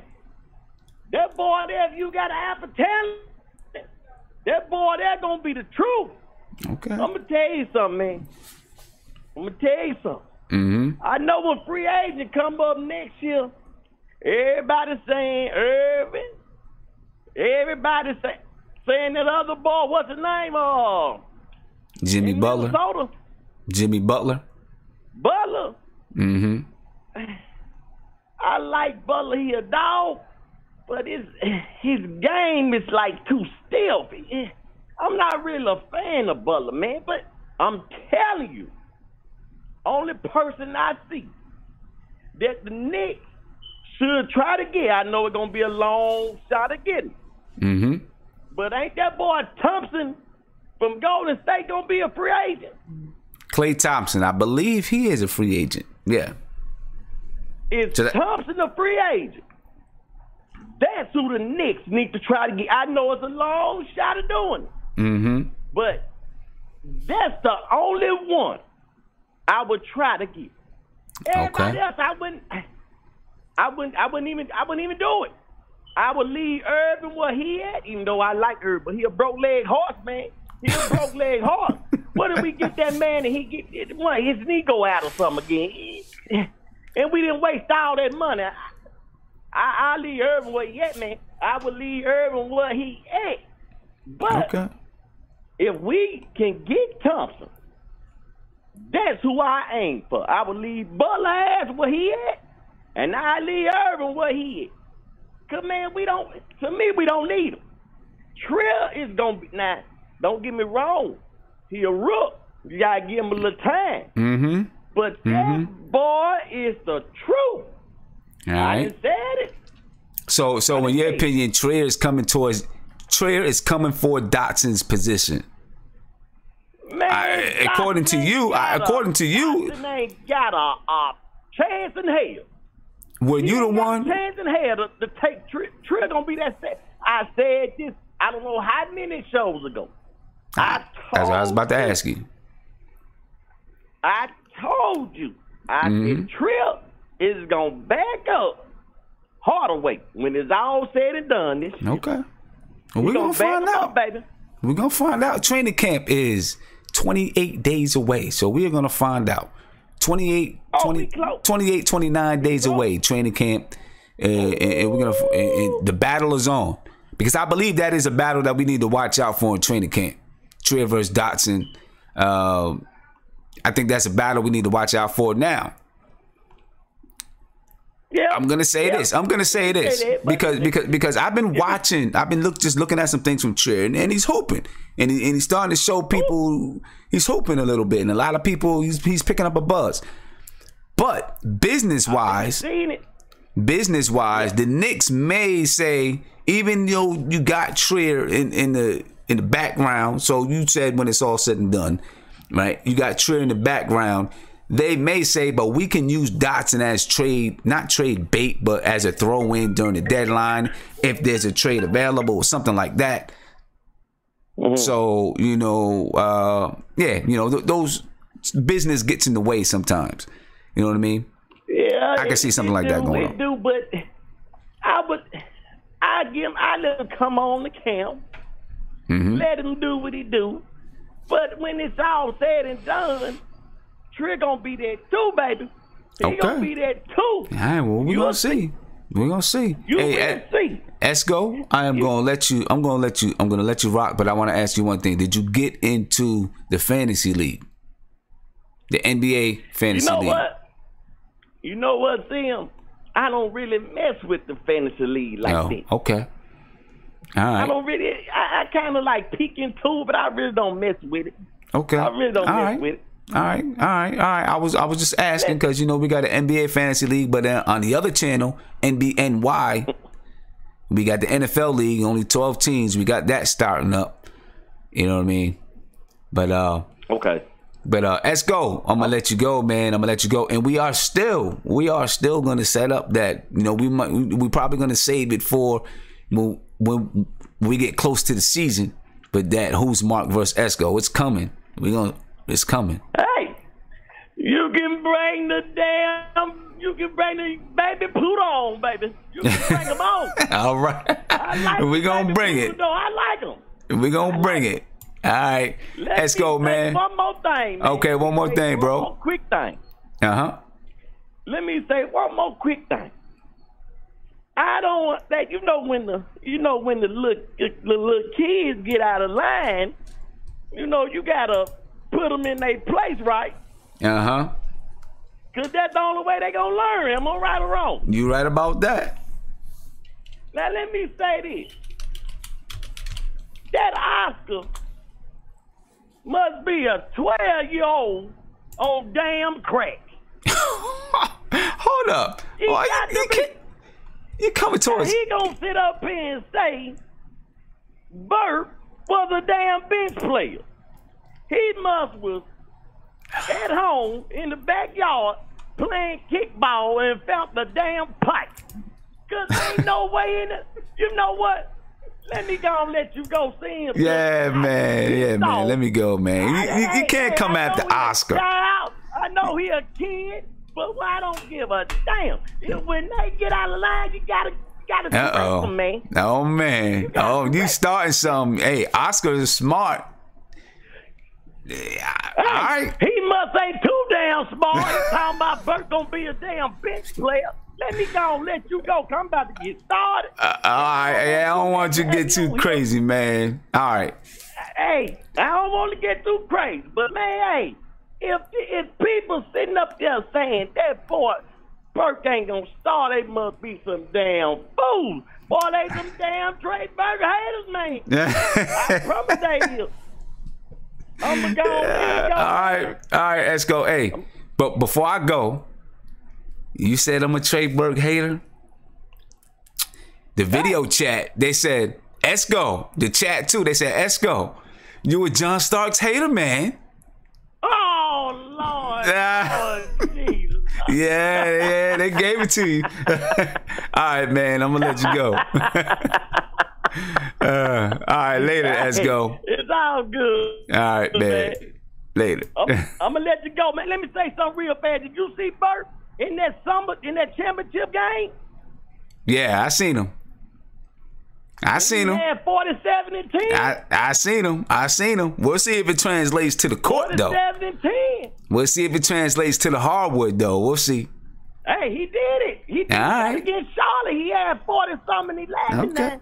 I'm talking about the NBA hardwood. We'll see if it translates. But all right, let's go. That's what I'm saying. You remember he had what it was? 40, yeah, I know what you're talking about. 42 and 11. Yeah. Okay. Well, it's got to translate to the league. Oh yeah. Yeah. All right, man. Let you run, baby. I'm gonna let you go because all right, you got a couple people. Now you got Oscar coming at you, so. Yeah. All right, man. All right, later, let's go. Woo! Esco brings the fire every time, man. Now he done came at my man Oscar. Woo! Woo! You on live with nothing but Knicks. What's poppin', bro? Hey Sim, how you doing? It's JP calling. JP, how you doing? I'm all right. Did I get the call after Esco, man? You got the call after Esco, right after Esco. Tell Esco stop messing with Oscar, man. That's what I'm saying. And I am a Trey Burke hater because he's trash. There you go. See that? And I know he heard it.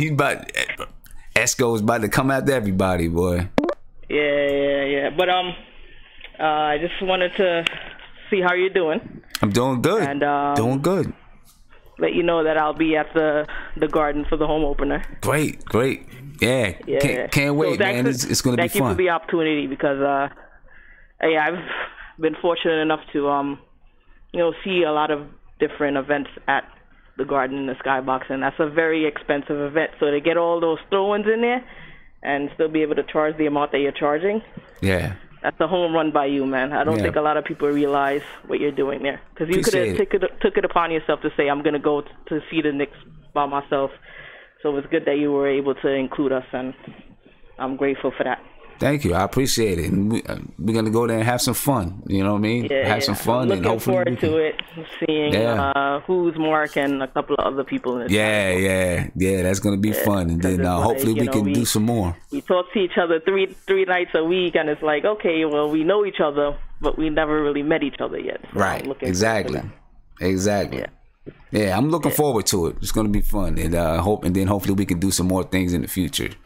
You know, it's funny because you had me in a dilemma because I wasn't initially thinking about going to the home opener since the Knicks were playing the Nets for their home opener. Oh, right. I was going to that with my brother. Okay.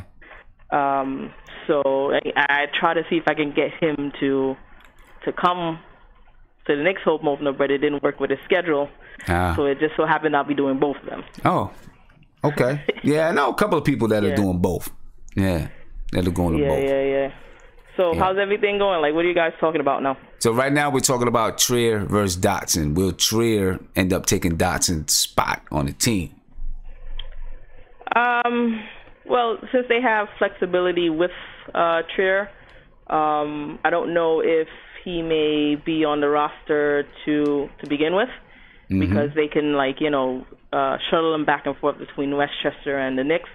But what I will say is, after the trade deadline, if they make any moves and get rid of some of those one-year contracts that are expiring, I can see him coming up with the same kind of deal that they gave to Trey Burke. Yeah. I could see something like that happening. Right, and that's what I was just saying to Esco. He believes in the long run he's going to be the backup shooting guard to Tim Hardaway. And I was telling him, business, the way business goes, Dotson could be a throw-in somewhere or something like that. So that wouldn't happen probably until the trade deadline. I actually believe anyone that is on a one-year deal, which is practically half the team, could be in a throw-in. And not to piss off Esco, but I thought about this the other day as far as Trey Burke's long-standing place with this team.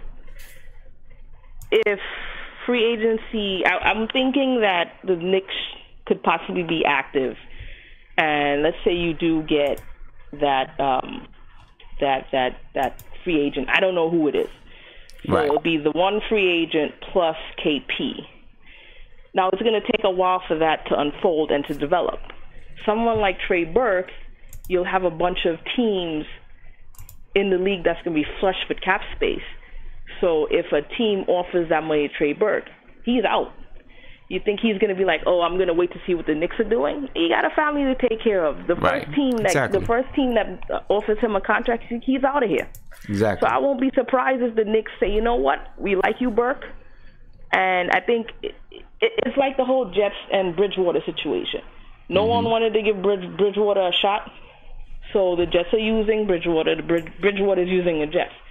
He needs to be on a team that allows him to showcase his skills, and the Jets will be able to utilize those skills and hopefully get a draft pick. Same thing with Trey Burke. When the Knicks took Trey Burke, his career was on the line. On the ropes. No one wanted to give him a chance. Okay, so the Knicks are like, we'll give you an opportunity to showcase your skills. But I do believe when the time comes for the Knicks to cash in those chips on him, they will do so.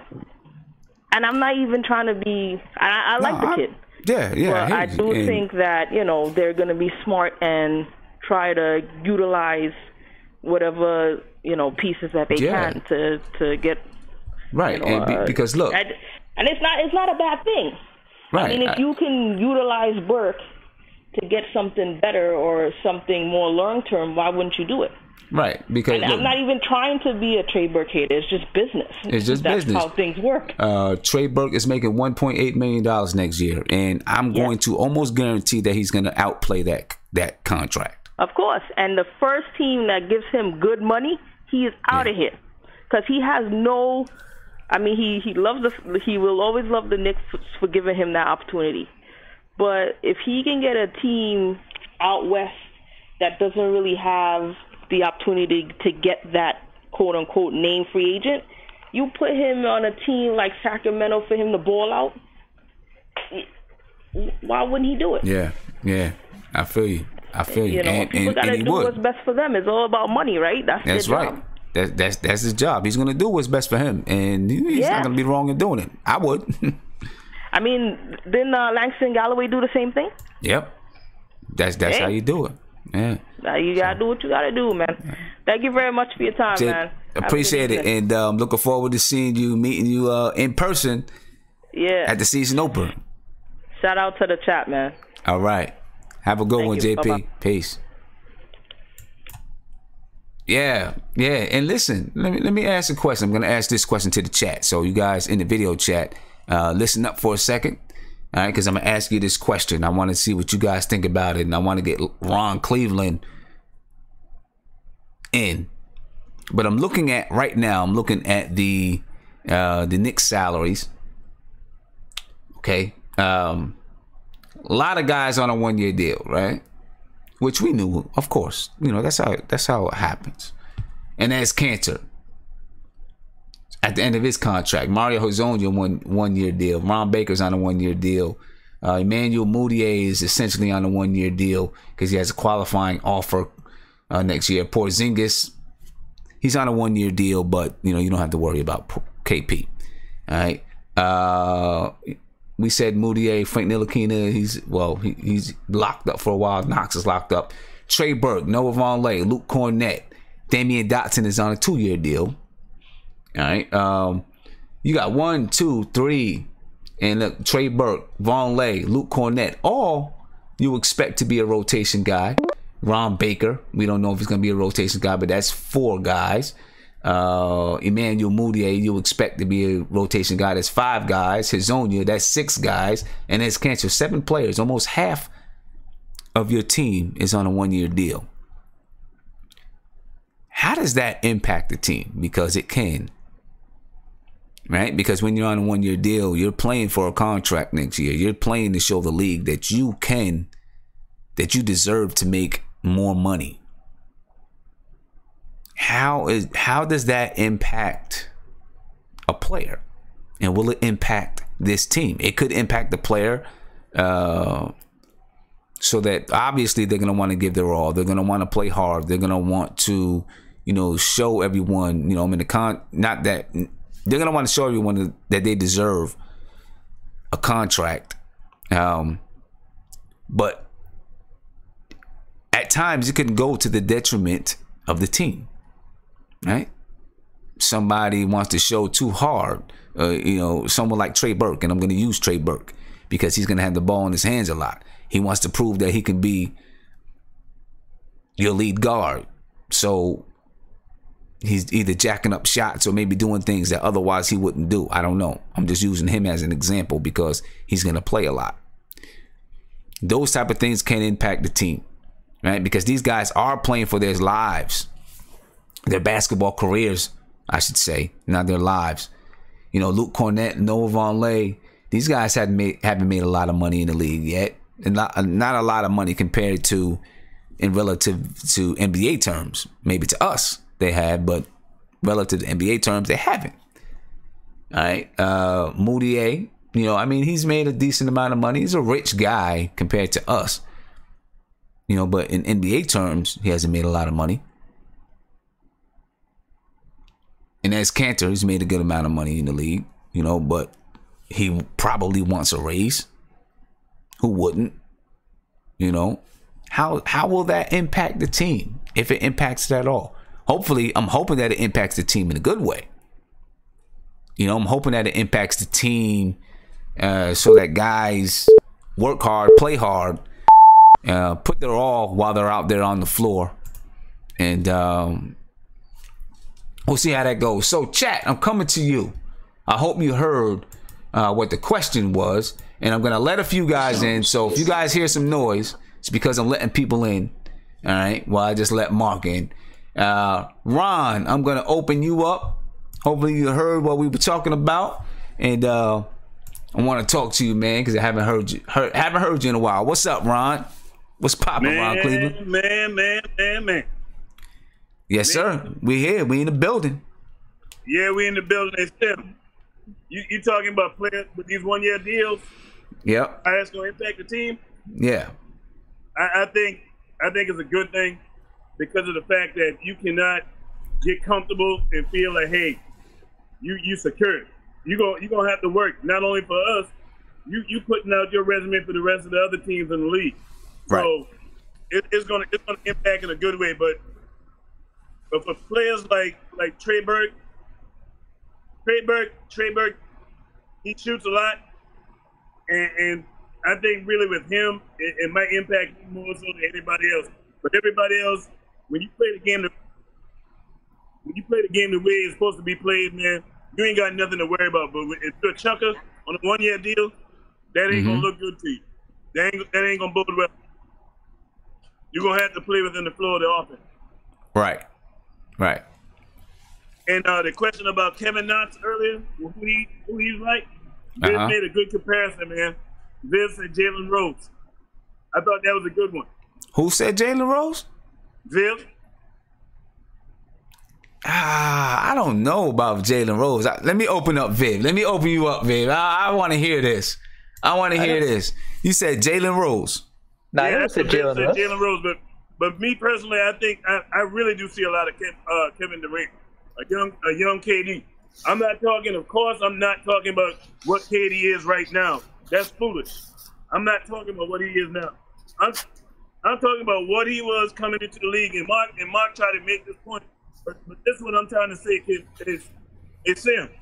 Yeah. Sam. I'm here. Okay. What I mean by that, if you would have took, I guarantee you, if Kevin Knox would have went to Texas and was coached like KD was, we would not have gotten him at the 9th pick. He would have went in the top 5. I guarantee it. But we know the way Calipari coaches, he don't let their players show everything that they can do. I.e., look at what happened with Big Cat. Big Cat can play like that, but he hide a lot of the stuff the guy was doing. A lot of his players, he do that. He don't let them showcase everything. Devin Booker, the same way. So the way they were coached was differently. I guarantee you that Kevin Knox went to Texas to another school or something like that, where he was the focal point, he would have went in the top 5. Okay. Hands down. I want to know. I want to hear about this Jalen Rose. That's what I want. No, there was no Jalen Rose. I'll tell you this thing. I didn't compare him to Jalen Rose. Okay. We were having a discussion about guys that just like were on the Knicks and all of a sudden they just disappear. And I mentioned Jalen Rose because when we acquired him, he pretty much played like half a season, and then people just forgot he was a Knick. That's the only time Jalen Rose was playing. I never compared him to that. I wanted to go back because I mentioned Booker, but I realized Booker was actually a much better 3-point shooter in high school and going to Kentucky than I gave him credit for. So I don't know about the Booker comparison. That's all I got to say. But I got to think about that comparison again because I did not mention Jalen Rose. And one of a kind. Huh? What do you say, Ron? He might just be the next Kevin Knox, like Ant said. He's just one of a kind, man. There you go. There you go. So yeah, because I was gonna say I don't know about Jalen Rose. I can't see him comparing. Jalen Rose is a point guard. He was 6'8", but he was a point guard, and he was a real point guard. Yeah, but look, we were just talking about guys who we didn't like. We're at Knicks and like we just forgot about him. Okay, all right, I see what you're saying. That was the context. All right. Forgotten Knicks. Let me open up. I ain't heard from Who's Mark, man. Mark, what's going on with you, man? What's popping, man? You got kicked out. I don't know what's going on. I don't know if it was me that I had to leave the chat because my ears is bleeding because some of the stuff people are saying in the chat room just had me running away from because it's blasphemy what I'm hearing. All right, so you had to go. All right, so what's going on in the chat then? Tell me what's happening. What's popping? What's the conversations going on in the chat, man? Listen, I understand we got Kevin Knox and he is 6'9". He's very talented. He could do a lot of things in certain ways. Right. But this Kevin Durant situation, bro, Kevin Knox didn't even have to play. Kevin Durant was in college. Stop, please. Just he doesn't score like Kevin Durant does. He doesn't. Okay. All right. And Devin Booker, when he was coming out of high school, that boy was supposed to be, honestly, that boy was supposed to be a prodigy. But because he played behind Carl-Anthony Towns, and I think 2 other players, hinder his skill. But look at him now. The kid, even though a lot of people don't like him scoring 70 points, but the kid put up 70 points. Okay. All right. I mean, hey, Mark. Yeah. You know, if you open your eyes, it'd be easier for you to keep the camera on yourself. I understand, but it's like when you hear so much things, I'm trying to like calm down right now. I'm trying to collect myself. That's what it is. So let me open my eyes now. Yeah. This comparison, when you watch him play, when you watch Kevin Knox play, he's not someone that's going to say, okay, here, I'm going to give you the ball and you're going to go. He don't play like that. He don't play like that. So my comparison for him is Paul George. And people forget, before Paul George had that injury, he was going to become a superstar in this league. People forget before that leg injury. That's what kind of derailed him a little bit. But he was going up. And Paul George can do a lot of things. He can shoot, pass, and play elite defense when he wants. Okay. All right. What do you think about this Trier Dotson? Trier versus Dotson. We're going to do this, then we're going to jump into this fantasy league right quick. You see, let me tell you something about Dotson. And people people don't like Dotson, but it's something that kid can shoot it. And I feel like I said, Golden State was calling for him last year. If we had gave him to Golden State and put him in that offense, I swear to God, we will regret it. I want to keep Dotson. Like I said with Trier, he got to develop. He has to develop. Okay. All right. Because I understand he's showing y'all he getting to the cup and all that whatnot. Bro, let him get on hardwood floor, please. I just want these kids to get on hardwood floor, and then we have something to talk about. Then people can say, okay, Kevin Knox can actually be this guy. But I just want to see if he's going to be a consistent shooter. That's the only thing. A consistent shooter. Okay. Consistent shooter. Right. I'm kind of afraid of that a little bit. All right, let me open up some of these other guys because they itching to get in here. So Viv, Ron, who's Mark? I'm gonna close you guys off. Cool. And I'm gonna open up Isaiah, Nate, and Aunt G. I'm gonna open you guys up.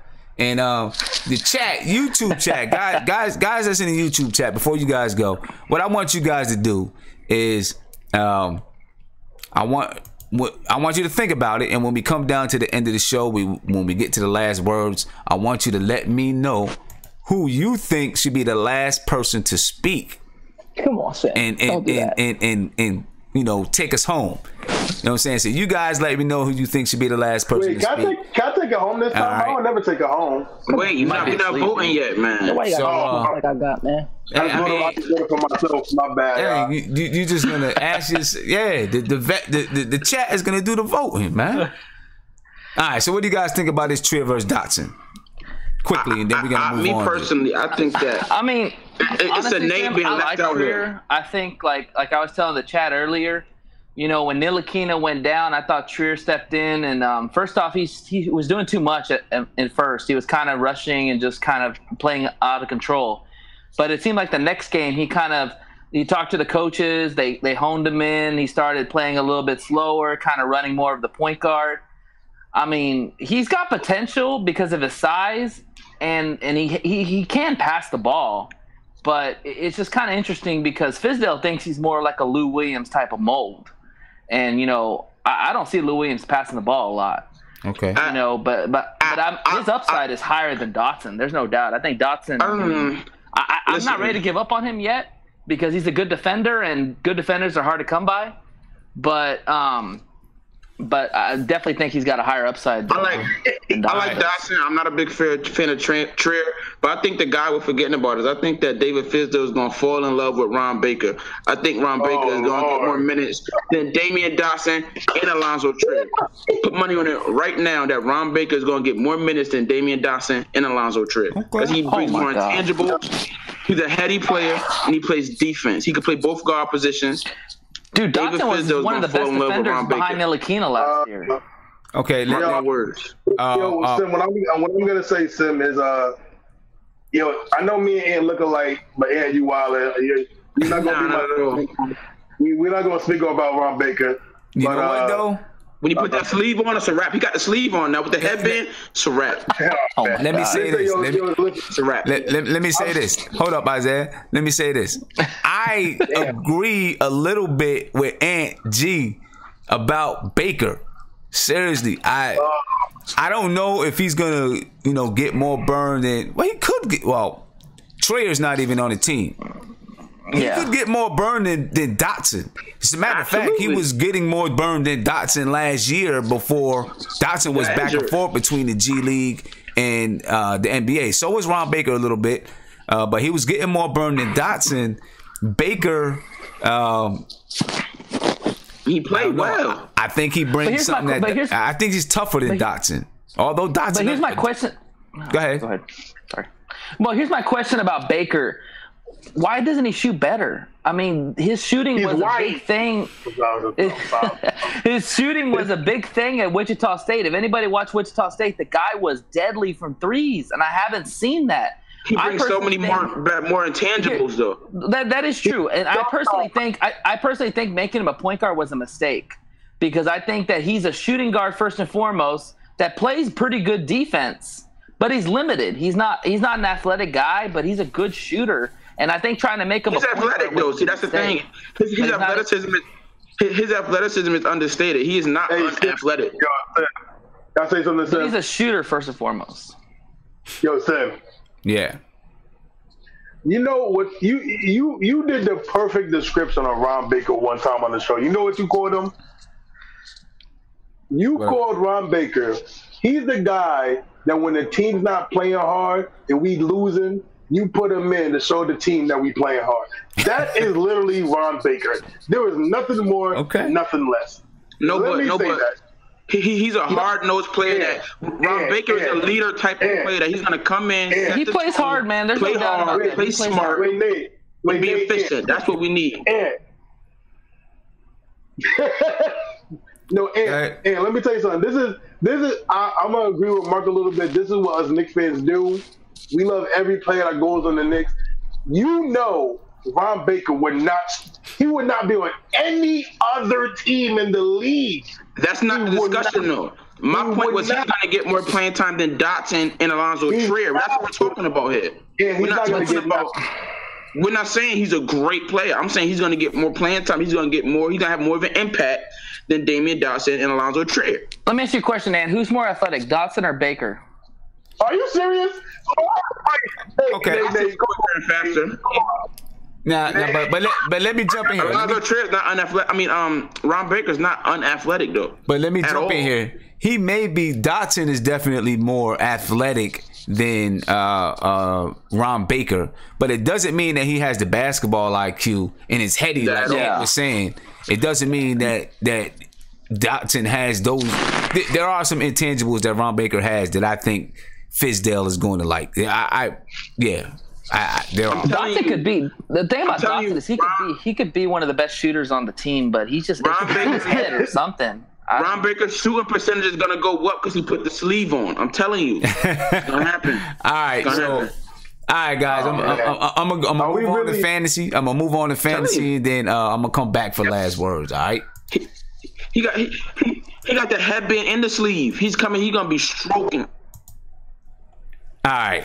So good conversation there about Baker, Dotson, Trier. We'll see where all of that ends up. We will definitely see where it ends up. We're getting close to the end of the show. We're getting close. But before we sign off, I just want to update you guys a little bit about the fantasy basketball league we got going on, and I may open up another one because it filled up quite quick. All right. I want you to remember we got the regular league, regular free MBK Fantasy League. Right now we got 20 teams in the league. You see we got the Monstars, Brian's Best Team, Tech Jones Team, New York Mayors, Felix's team, Martin's team, I can't even pronounce this one, Mr. Mendoza's team, Eddie's team, New York Insanity, Xavier's Dynasty, Chris's team, Hard Knocks Life, The Entertainer, Neilmatic, Sporty KP, Justin's team, Clarence's team, Payback Carter, and then of course there's my team. All right, so we're gonna follow this. The draft is on September 19th at 9 p.m. We will be streaming live for the draft. Those who are in the league, I'm gonna ask you to come on a little bit early. All right, but we will be streaming live for the draft. If you guys want me to open up another league, I will open up another league, another free league, so that we can get, you know, some more people that want to participate. I'll just have to find someone to moderate that league, and we'll update you and we'll follow the leagues all throughout the season. All right, and so that should be fun. We also have the Cash League. All right, so the Cash League, there's $20 to get into the Cash League. All right, and with the Cash League, let me go to, no one's paid their dues yet. All right, Mighty Knicks said he's going to win the Fantasy League. We'll see. We'll see how that goes. So far in the Cash League, we have 11 confirmed teams. You got the New York Ballers, the 89ers, Raymond's team, Bengals Brazil, Jay, Justin's Neat team, Nilmatic is also in, and that's Viv, is also in the Cash League. Chris's team, Clarence's team, Quindell's team, and then there's my team. Right now, we can add one more person into the Cash League, and with the, actually we're gonna up that to 20 players as well, so that the winners will have a chance to win $200. First place is $200. Second place is $100. Third place is $50. Fourth place is $25. Fifth place is $15, and then it goes on down to whatever else you win. But you know, that's what the winners will get. So I'll get these guys, make sure that they pay their dues. And the draft for the Cash League is October 10th at 9 p.m. So, and that draft will be broadcasted live as well. And if anyone, you know, if someone wants to moderate another league, I will get another league going, and we'll get you guys into the league. All right, and we'll have 3 leagues that we'll monitor, and it should be, you know, it should be fun. We should have a good time. All right, so what I'm going to do now, you know, those are the fantasy leagues. I just wanted to update you. And if you go to NBNY, and I'll put the link in the description, there's going to be, we have a new Made in New York episode that's coming out within the next day. And there's going to be a fantasy football league. It's a 12-league team, and there's also going to be a pick'em league. So make sure you guys get into that too. All right, it's going to be real fun. All right, so I got these guys here. I don't know. You guys let me know, who do you think needs to speak last? Who is the winner of last words? Who had the best points today to go last? All right, I'm gonna see who you guys believe should go last, so let me know. But we are going to open up the chat for last words. And by the way, right now all of the $205 tickets are gone. There are still tickets for $220, which includes a t-shirt. I know a lot of people only want to pay the $205, so I will move some tickets over to the $205 slot, so that you can sell some more tickets. But there are not that many left. They are going, and from what I see, within the next 2 or 3 days, those tickets will be gone. All right, those tickets will be gone within the next 2 or 3 days. All right, so and about 30 minutes after the stream is over, I'll make sure that there are tickets for the $205 replenished, so you guys can get those tickets. But the tickets are moving. They are a hot item, and they're moving fast. But like I said, I'll take a waiting list, and from the waiting list, we'll see if we can come up with maybe another package from MSG. So don't be discouraged. I will put out Tuesday night. I'll make sure I put out a link for you to sign your name up to a waiting list. All right. So who is going to be? I see someone votes for Mark to be the last person. I think. Let me see. We got Mark. I see Mark. Well, all right. I'm gonna open up with Ron, and Ron Cleveland, what's poppin', man? I'm giving you 30 seconds. All right, I'm to gonna get make your this last quick. words in, my brother. All right, appreciate that, man. Hey, we just had a little discussion. We're gonna talk about these three players, man, that really should have been first round pick, high first round pick. Mitchell Robinson, he would not have gotten him where we got him had he went to college. I'm so thankful for that. Kevin Knox, he would not have went number 9 if he was a focal point of an offense. And Trier, if he didn't have all that baggage, those problems, and he would have left a year earlier, he would have been another lottery pick. So the Knicks done great in the draft. But hey, Sim, you need to make a topic about which Knicks do we want off the team. That'll be a good. Hey, that'll be a battle. That'll be a battle. But, all right. Hey, what's up to the chat? Y'all have a good night, man. Hey, see you later. All right. Hey, my man showing us his feet and everything. That's what he think about the chat. Jeez, come on, Ron. Man, all right. Let me see who. That's for them Knicks players I'm gonna kick out, man. All right. Ron. Oh man. All right. Let me see who we still got up here. Looks like Mark. It looks like you won. So it looks like you're gonna be. Looks like you're gonna be going last. You know what I'm saying? I think Isaiah. I think that they're at some point they're gonna give it to you, Isaiah. At some point they're gonna give it to you. And I got you open up. What's up, Ant? My last words is as Knicks fans. Well, first of all, shout out to the chat. But we have a tradition. We have a tradition of worshiping scrubs as Knicks fans, and I think we need to stop worshiping scrubs. And you know, I do like Baker. You're right, but like we do this every 3 or 4 years. We did it when we wanted Chase on Randall to get called up. We worship Jimmy Fredette. Then we worship Jeremy Lin. Like we worship these scrubs. Like and it's ridiculous. So Tony Roten, we worship Tony Roten. You know, so I think this is a tradition that Landry Fields. This is a tradition that we need to give up as Knicks fans and be honest with ourselves. So you know, those are my last words. All right. The words of wisdom. Those are some good ones. We do worship some scrubs. I ain't gonna front. We do. We do. We think every scrub that comes in and has a good game is gonna be the next star. Yeah. All right, man. All right, Ant. Have a good start of your week, man. Peace. Mighty Knicks, thank you for the super chat. You said someone send me the link to the Cash Fantasy. I'll make sure I put it in the description. I can't send the link out right now, but it'll be in the description, Marty. Let me see who we got. Viv. Sim. It's on you, man. All right, couple things real quick. All right. You know, I saw when you pulled up the fantasy roster, I see I forgot to put the profile photo. I got 2 options, so you know, when you get a chance, you know, I got one up right now, so you gotta check the photo. You know, see if you like this one. Otherwise, you're gonna like the other one that I have too. All right, I'll check them out. When I'm done. My suggestion, real quick, especially for the cash league.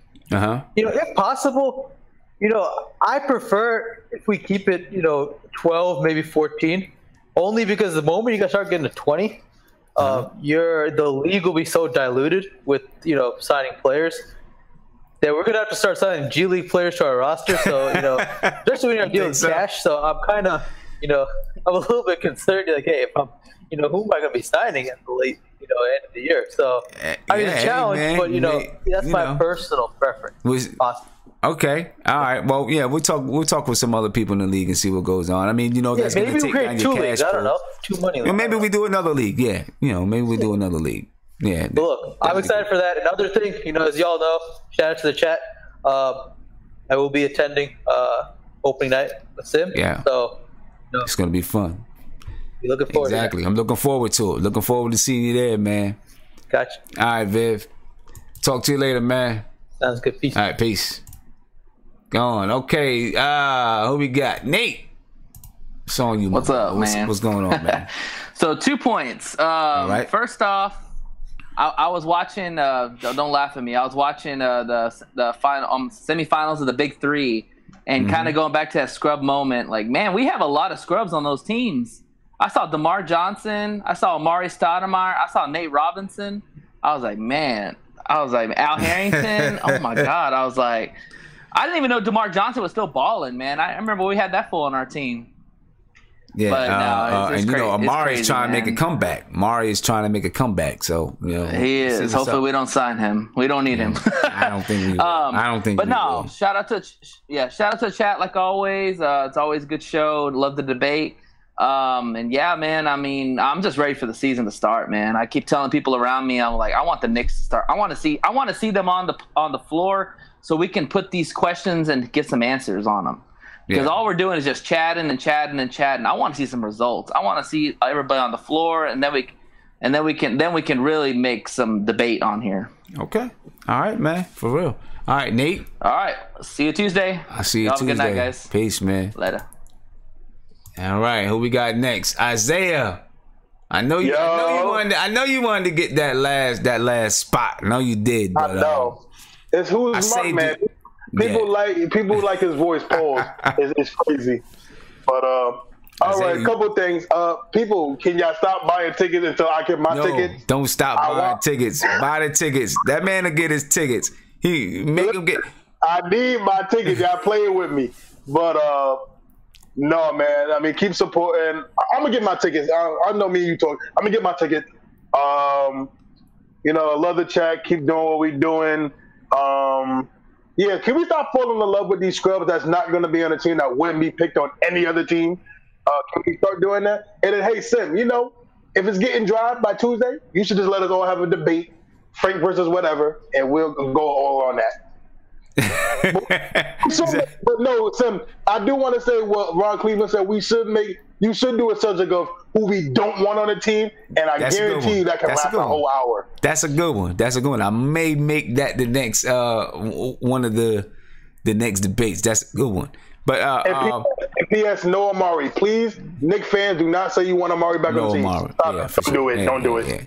All right, hey, Isaiah, about 5 minutes, about 10 minutes afterwards, come back in. All right. On this one? Yeah. On MDK? Yeah. Okay. All right. Later. Yes, sir. Now here we go. The star of the show. Come on, man. Got the star of the show. Who's Mark? Sim, there you go, man. It's on you, my brother. Yo, Sim, why you even try to make a request like that? You know the chat love the boy. Like, come on, dog. And Isaiah, man, you will never be last, bro. You don't got the spunk that I got, man. It is what it is, though. But yeah, my last words is, man. I just want the season to start. Can't wait for opening night. You know, so I can see everybody talk my ish, do me. But I have a big problem. I have to go back in time. Esco, tell him never talk about Oscar like that ever again. Ever again. I'm sure he's listening. Because that kid know his stuff. Like, no, honest, he's so fluent with the things he say, the things he know. That boy pay attention to his basketball. And and then Esco with this Trey Burke thinking that he gonna start. Not even on his best day, he's gonna start for this team. Sorry. I just want us to just be realistic about our team and the players that we have, and the one that's gonna stay, and the one that's gonna go, and the one that will never ever get us. Like with Ron Baker, the only reason why he on the team because Jeff Hornacek liked him, and they gave him a no trade clause. What is that? Well, we'll see. Well, I mean, his contract and all that stuff is crazy, but I think Fizdale is gonna like Ron Baker. I do. But let me ask you a question, because I seen the roster today. I said honestly, who like the minutes? Like I'm looking at 10 players. Where are these other players? Unless injuries happen, but the guards that we have. Like, what if Moutier came out and balled out? You think Trey Burke gonna start a play over here? You know what? I don't know. I don't know. You know, it's gonna be a battle. There's gonna be a Royal Rumble battle for that guard spot. That point guard spot is gonna be a battle. Listen, my only beef for Moutier is if he could finish around the cup, he is an asset. Because number one, he's a natural passer. That's one thing I like about him. He's 6'5". Oh, I forgot another thing I ain't like about him. Oh, that defense got a. For 6'5", he should be a way better defender than what he is. When I mean he honestly probably worse than cancer. right in his lane. Because if he improving those two things this season, Trey Burke is out of here. I'm telling you right now. Because the way Fizdale, the way he's thinking, he really don't want that 5'10" guy on this team. It's like having Isaiah Thomas. Nobody wants him no more. Okay. Well, we're gonna see what's up. Well, we're gonna get you and Esco in the room, and we're gonna work this out. Mark, I'm about to get up out of here because you're sleeping. You got your eyes closed again. I'm not sleeping. I know you're not sleeping. I don't know. You know. I'm gonna let you rock, man. I'm gonna let you rock. Thank you for the last words, and we about to end this off. All right. You opening the chat after this? Not for long. Not for long. I mean, you can jump in there too. All right. I just want to ask him a question. That's all. All right. Peace, man. There's something I want to ask you too. All right. Knicks family, thank you for joining us. It's been a great show. Really good show. The tickets are moving quick. They're moving fast. You know what I mean? So if you haven't got yours, get yours. Like I said, I'm going to have a waiting list. So you can jump on, you can get into that waiting list and, reserve a waiting list spot. And if we have enough people in the waiting list, we'll see if we can get another group package going on. But let's get these tickets out the way. Then we could talk about it. We could talk with MSG about another group package, but they're going fast.